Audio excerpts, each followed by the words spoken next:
probably look a little nervous. Don't worry about them, they're coming. So we're going to be working together as a little group today. And my name's Louise, and you notice I speak a little different? From Australia. Well, what made you think that? Your accent? Oh, really? You just made an inference. You just made an inference. So from the evidence, which I have an Australian accent, you came up with the idea that what? I was From Australia. an inference already. Go ahead. And we know the accent because somebody in my class is from Australia. Oh, really? Wow. Wow. There you go, see?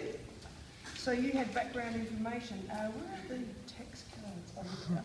Okay, so today we're going to be doing guided reading. You know what guided reading is, right? Do you know what it is? It is reading, but it's always, we work in a small group and we work on a comprehension strategy, or a strategy, okay? A strategy that'll help us become better readers, okay? So there's always a strategy attached. Now today we have a big task for you because you're really teaching, okay?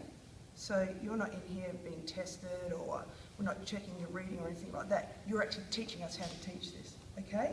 So you're the teachers, all right? So we really want to hear your ideas. So are you able to speak really loud today? Can you do that so we can hear those great ideas? Okay. Awesome. Okay, good.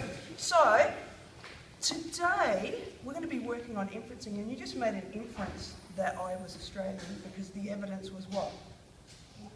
Your accent. Exactly. Now, say for example, let's go for another example. If I was to walk in here and my hair was soaking wet and my clothes were soaking wet, what would that tell you about the weather outside? It's raining. What made you think that? Because when if you're soaking wet and you're like walking to school, there's no way except possibly if it's raining. But what's the evidence that, you know, it's raining outside? Don't put your hand up. No way. Did I tell you that? So what are you using? Yeah, well, you're using your brain always. But what are you using? What evidence are you using? Okay, good job. So you just made another inference. So our work as readers today is to inference within the text, okay? So authors don't always tell us everything. What they do is when they write text, they don't always give us all the information. So you need to make decisions based on the text, okay? Like you just made a decision about me being, if I was wet, it was raining outside, and you made a decision that I was Australian because I had an accent. So you're going to do that in text, but you need to be able to find evidence to prove it. Okay, does that make sense? Yes. Really? Yeah. Okay. So I'm going to hand you the text here. So what strategy are we working on today as readers? Can you name it? What are we working on as readers again today? Remind me.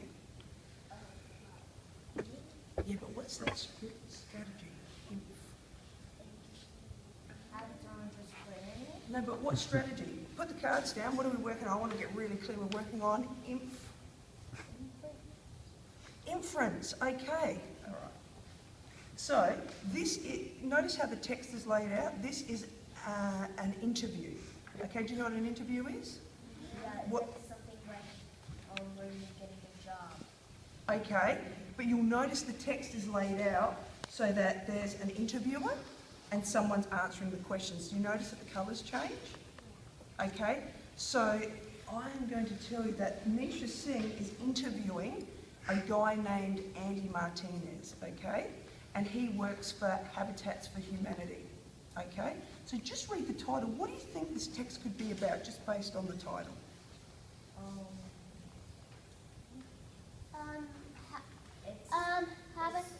Habitat for people. That means like houses.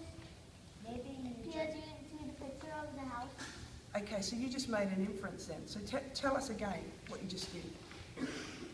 Habitat for people means like your house and stuff. You see it Awesome, good job. Okay, anything else you want to share about what you think this text could be about? It could be about like the winter like homes for animals. What made you think that about the animals? Because it says animals in the title and the other stuff. So let's just go through the title again. Habitats aren't just for animals, okay? So we're not just talking about animals, we're talking about who? People. Okay, Human. okay, Noise. okay. So what do you think this text will be about? This is going to be about Habits. habitats. You know what a habitat is? Yeah, it's like something that you do for like a lot. A habitat is, so do you live in a house? Yeah. Okay, so that a home is your habitat where you live, so an environment, okay. Also where animals live, they have habitats as well, okay, which means it's where they live. Is that clear? All right, okay. So as you can see, I'm just doing a little bit of vocab work.